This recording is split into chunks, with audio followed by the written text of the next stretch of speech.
bros, how are you all today? So I'm going to show you my another recipe. It's called meatball curry. Okay? So hello po, kumusta na po kayo?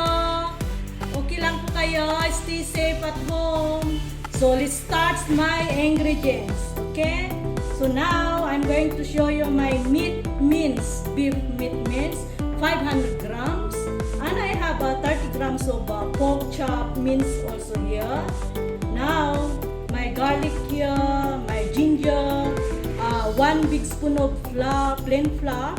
I have coriander powder, garam masala powder. I have turmeric here, and chili powder, salt, black pepper powder, and I have 2 onion and 3 chilies and coriander, chopped coriander. Okay, so now let's start to mix my recipe. So now let's start to mix my ingredients. Everyone look at, okay, fresh minced beef and pork mince. So let's mix together. I love to mix with this beef and pork. It give you more juiciness and more flavor for your meat. So mix together nicely. And now I have to add half tablespoon of salt and 1 tablespoon of black pepper. Okay, grounded. So all mixed together. You can, as you can see. So now I have to pour together.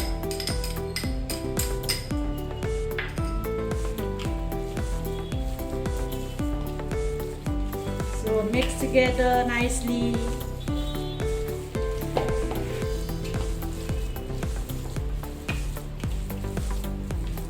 Now again, I'm going to add grounded garlic. Okay, one. See, as you can see. Okay, look. Chopped garlic. Now next is ginger. Chopped ginger.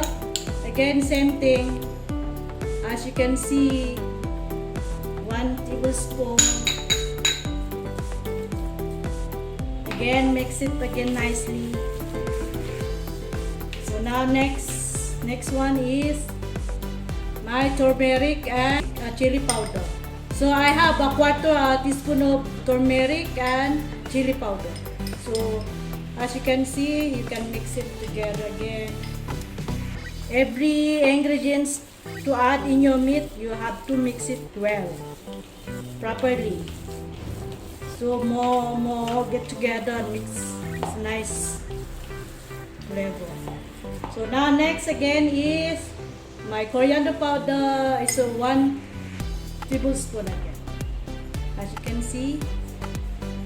Sa lahat po ng kabayan, kung hindi nyo maano yung mga recipe, sa mall naman siguro nyo makukuha yung mga recipe na mga international recipe. Mga pamilya ko, kung try nyo po to, is masarap po. Para sa atin din na plain walang masala, pero ito may masala. So now next steps is again is garam masala powder, same thing as 1 tablespoon. Okay, as you can see. So mix it again there. Hope everyone focus on my recipe. Just try this, very easy. You can make also chicken mince, pork mince, lamb or mutton mince as according to what you want to make. Okay, but for me, I love to make this beef and pork. So now next steps is I have to add my chili chops here. So now is coriander chop. Pwede naman hindi nyo lalagyan onion leaf. Onion leaf also you can add, but it's not seasoned right now here in my place. Okay. So now I have my 2 medium size of onion. According to me, I love to add a lot of onion because it's more juiciness, more flavorness to my recipe. Okay, I always love to add a lot of onion. It's chopped thin chop of onion, okay? So let it add again, slowly.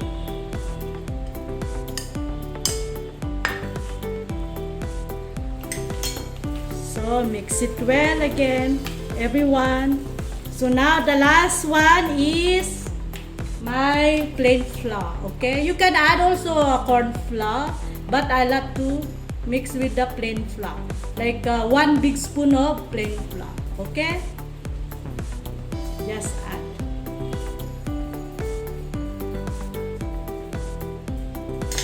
So add it. So now again mixing it. So that's it, everyone. So at least mix it well. Keep aside for at least 30 minutes just to get together the flavorness, okay? After that, I have to show you next to fry, okay? So now it's already ready for marinating, as you can see, okay? So now let's start the shape of the ball, okay? I'm going to show you to do, see? Just here. Don't press hard. Just lightly make the shape of the ball, see? As you can see. Again, we have to make. See? Just slightly you have to press the meat. Slightly.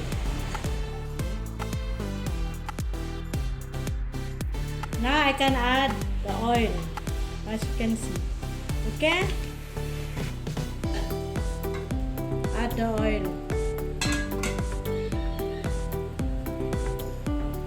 So now see, as I already made this, I show you already how to make this shape of the ball. So I think it's already warm. So I can add now the meatball here to fry. Okay? See. Your gas temperature is not too high, okay? Just medium flame. See.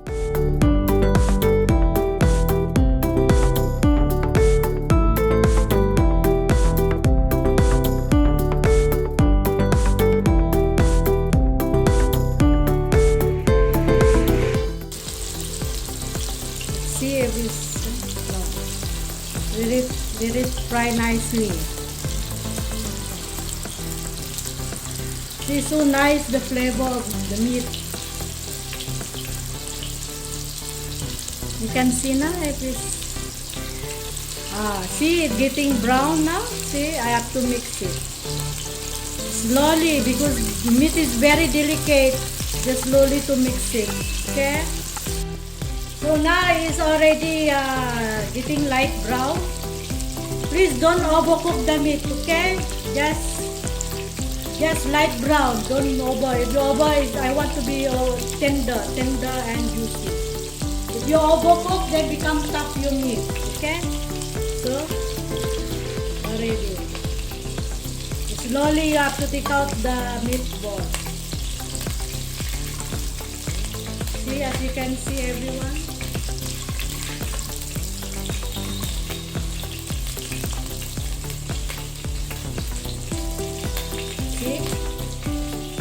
Okay. See. So now everyone is already cooked, done the fried meatball. Okay.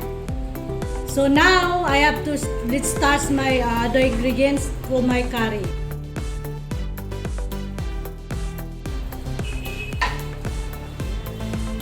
So just focus, everyone, for my recipe, my curry. So I have a chili here cut into small piece. My bay leaf here, mustard seeds, cardamom, and some cloves here. Okay, let's drop on it. Also my cinnamon stick, cumin seeds also. Okay, so let's fry.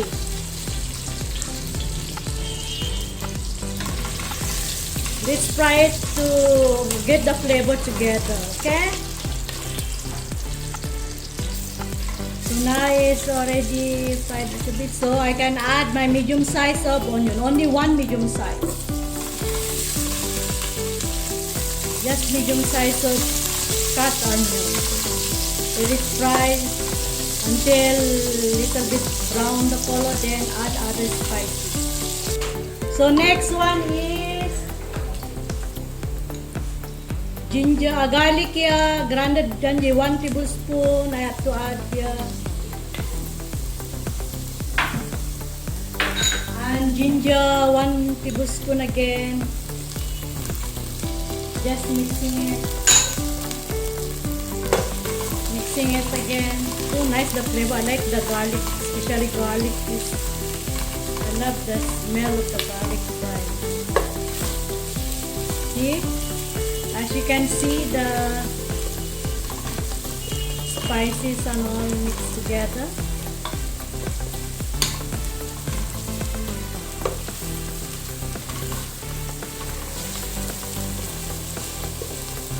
So now it's already done, the garlic and ginger. So the next step I have to add is, see, my garam masala powder. Okay, just 1 spoon, big spoon, as you can see. Again, mix it again. And the coriander powder, 1 tablespoon. Focus everyone. Enjoy ba kayo sa panunood? My lolas, my inang, all friends and all everyone. See my garam masala powder. Okay? Just 1 spoon, big spoon. As you can see. Again, mix it again. And the coriander powder, 1 tablespoon. Focus everyone. Enjoy ba kayo sa panunood? My lolas, my inang, all friends and all everyone. Now I will add the salt here according to what you want. Little bit salt extra, or see the black pepper powder and add. Again, mix together. And my tomatoes, 1 medium size of tomato chop, fresh tomato. Okay. So mix it together. So add little bit only just to fry the masala. Add the water, okay? Little water.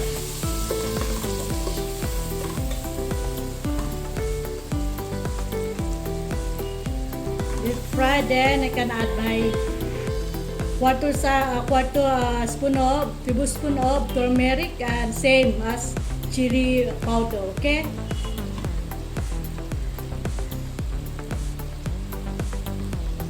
Can see.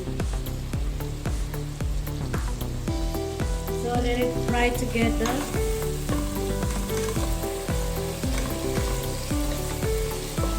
As you can see, you know if it's the masala fried, then add water to boil for at least 10 minutes.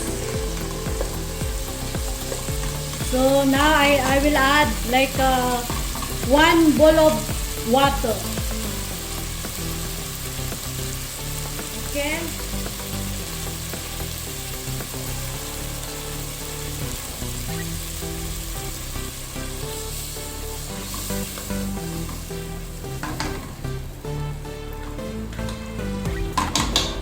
So you add.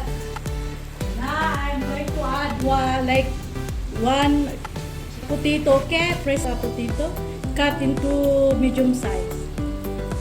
Just to cook the potato. See, I add already. It's up to you if you want extra potato in your curry, so you can add more. So now you have to cover for a while to cook the masala, okay? For at least 15 minutes.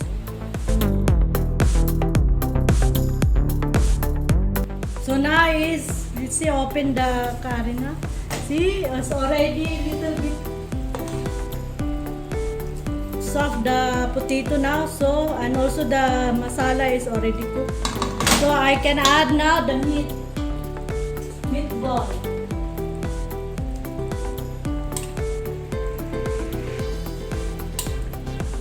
Slowly you drop the meat on the gravy, okay? At least you boil for at least 10 minutes to cook the meat. And just semi-gravy, okay? Not too thick, not too watery, just semi-gravy. According to your recipe, to your curry, okay?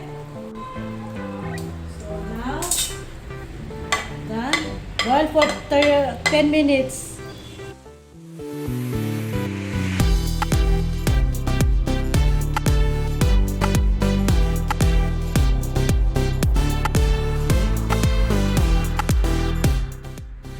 So now everyone, that's all for today. So try this recipe. Hope you like my video and please subscribe and view again to our channel. So see you next video. Bye.